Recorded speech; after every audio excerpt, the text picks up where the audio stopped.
Good evening and welcome to Mental Health Awareness Week Day 4, talking about kindness every day this week. And this is one of those topics that I decided to keep until later in the day, because if I did it during the day, probably people would end up with a few cuss words and their children hearing them, which nobody ever approves of that, right? So far this week, I've been talking about the way that you talk to yourself and how much of a bully you are to yourself, how to change the way that we talk about and to ourselves, noticing those behaviours, changing it. And we've been talking a lot about how being kind to yourself is a kindness to others, that it has to start with you. But this one's a little bit more tough, literally. See, kindness isn't about being sweetness and light. Kindness is often, regularly, about being tough. What I mean by this is this, okay? There is this preconception we have that in order to be a kind person, you have to be giving, you have to be loving, you have to always say yes, never say no, and always give to others before you give to yourself, and probably wear like a pink cardigan a lot of the time. And it's just not true. I'm going to give you a couple of examples. Is it more kind for me to go to an event that I do not want to be at and have a face like a slapped ass the whole way through? Or say thanks, it's really not my thing, but I look forward to catching up with you again soon? Which one's going to work better? Which one is going to be more kind in the long run?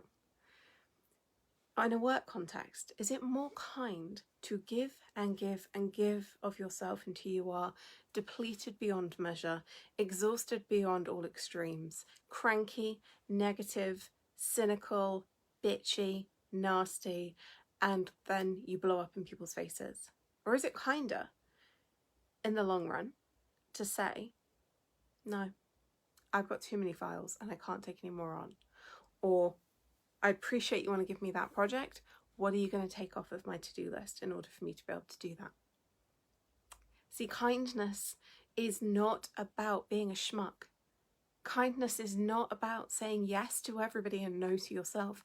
Kindness is about making sure that you are still there to be able to show up and do your work and do it well. Kindness is about setting boundaries and holding fast to them. Kindness is always about making sure that you are not just doing what's best for other people, but you are doing what's best in all the circumstances. And yeah, that means that sometimes things are going to get tricky. Sometimes it means you're going to have difficult conversations and you're going to have to tell people no, when what you really want to do is tell them yes, but know it's going to come at a cost. I have yet to meet somebody who has experienced burnout, who has rock solid boundaries, who has been able to say no to people, who has had the ability to strategically consider what they are doing and whether it's effective in the short, medium and long term. What happens instead is, as people pleasers, we say yes without consideration. We are the ones, as Linda Babcock's study came out a couple of years ago, we are the ones who do the office housework. You know, those tasks that everybody's in the meeting and your boss says this needs to be done and everybody just starts doing this in the meeting and they start looking at their phone and they don't make eye contact. Yeah. And who's the one that then puts their hand up and says, I'll do it? Even though you know it's a valueless task, it's a bullshit job, that it's going to give you no glory, it's going to take a lot of time, a lot of energy, and your other work is going to suffer. 9 times out of 10 it's women, by the way. Why is that, I think? Because we have a lack of boundaries. See, in particular, most of us women are still trying to figure out the rules when it comes to work. We have very few role models that model the way that we want to work or the lives that we live. In the last 5 years, I have watched so many people struggle with this because there is no equation in which having a career, having a life, maybe having kids, maybe having pets, maybe having holidays, in which that all works perfectly when you care a lot about your work. And so what gets lost in the equation isn't the quality of the work, isn't the quality of your childcare or the bake sale being sorted. No, what happens is you compromise yourself, your time, your energy, and I'm going to point this out, your life. This is one of those subjects I could talk about all day, because I am forever, and my clients hate me and love me for this, by the way, I am forever bringing my clients up on this, pulling them up short and saying, hold on a minute, why are you doing that? Why are you behaving that way? Why are you saying yes when we both know that you want to say no? And the reasons why we say yes rather than say no are a lack of boundaries, a lack of courage, knowing that it's going to be a difficult conversation, not wanting to be disliked. Absolutely none of the reasons are to be kind. They are all about being scared, fearful, overburdened, not sure what to do, not wanting to be disliked or mistrusted. So kindness actually a lot of the time means saying no. It means being tough. And I have a book just behind me that I want to show you. Where is it? There it is. It's hiding. My clients know this book well. It's back to front for you guys, but I will tell you, it's called Radical Candor. And this book is really kind of the epitome of being not cruel to be kind, but being tough to be kind. Because this is about how we have those conversations where we are incredibly honest because we care deeply. You think how rare those conversations are. How rare it is that somebody will actually say, no, that dress does not look good. It does not emphasize your waist, or that report is going in the wrong direction, or you need to go home now.